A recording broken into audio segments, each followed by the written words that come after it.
Hi guys, I'm Dr. Stellrecht and I'm here to talk about Pet Obesity Awareness Month. And Ace here is going to help me explain that for you guys. Can you sit? Good boy.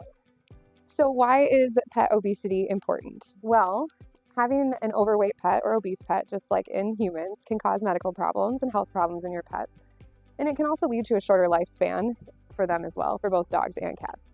Every dog is different, just like every person is different. So every dog's weight loss plan and exercise plan is not going to be the same. So that's why it's super important when you go to your annual exams and talk with your vet to really take into account and listen to those calorie counts they give you and cutting back on the treats and trying to implement the daily exercise. I know it's hard here in Minnesota, but exercise is definitely a huge component to weight loss in your pets too.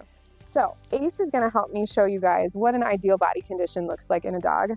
Weight is not how I measure body condition. It depends on what your dog's ribs feel like, what your dog's spine feels like, and what your dog's hips feel like. And kind of just looking at them as well helps me assess their body condition. Weight does not matter at all. Ace here weighs 76 pounds, but that has no play in how his body condition looks. So when you're assessing body condition in a dog, you want to be able to look at them from the side and see their abdomen tuck up just a little bit.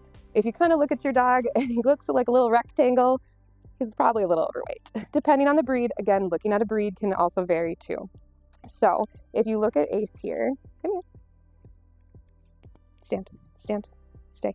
If you look at Ace from the side, you can see that his abdomen tucks up a little bit right here. So that's that nice tuck you're looking for. When animals are overweight or obese, we kind of have a big old round belly here. And then the next thing that we look for is when you're looking down at your dog. When you're looking down at them, you should be able to see a little waist come in here and tuck in nice like that. Can you sit? Ace, sit. Good boy. And then when you're looking down at them at this point, when they're laying down, you can see that the legs are separate and that there's no excess body fat sticking out over here.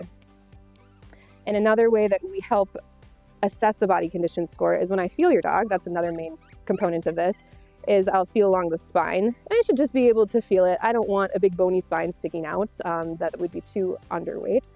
And then I just want to be able to feel the ribs when I'm just petting your dog along the side. If I can't feel them when I'm doing that, they are overweight. And if I've got to really push to feel any ribs or can't feel them at all, then at that point they would be borderline obesity. Now that we've learned a little bit about how to assess the body condition score of your dog and whether they're overweight or not, how are we getting them to a normal weight or an ideal weight? It is very difficult in dogs to lose weight, just as it is in people.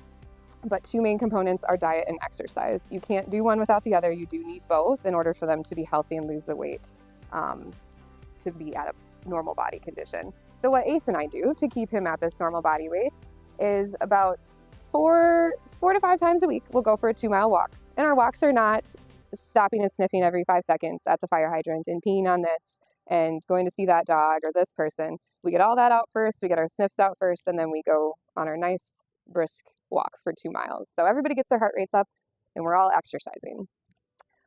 Ace has a certain calorie amount that he gets every day.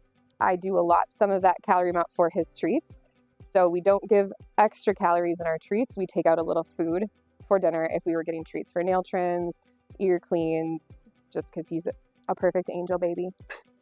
But we never go over that. Otherwise, that's how he would become overweight if we were to be giving excess calories. And extra treats can look like dental chews or little pieces of chicken from the table or maybe the other dog's food or maybe the cat food. All of those things are extra when it comes to talking about a dog's calorie count. So even though you say I only feed him half a cup twice a day, well, what else do we feed? Do we get a dental chew that's 150 calories each treat? Do we get the cat's dinner because we got it quicker than the cat did? Those are all things that we need to consider when we're doing this. Right. If you'd like to get your pet to lose some weight and get back to an ideal body condition, feel free to come book an appointment with me. I would be happy to help you formulate a weight loss plan for your pet. Right.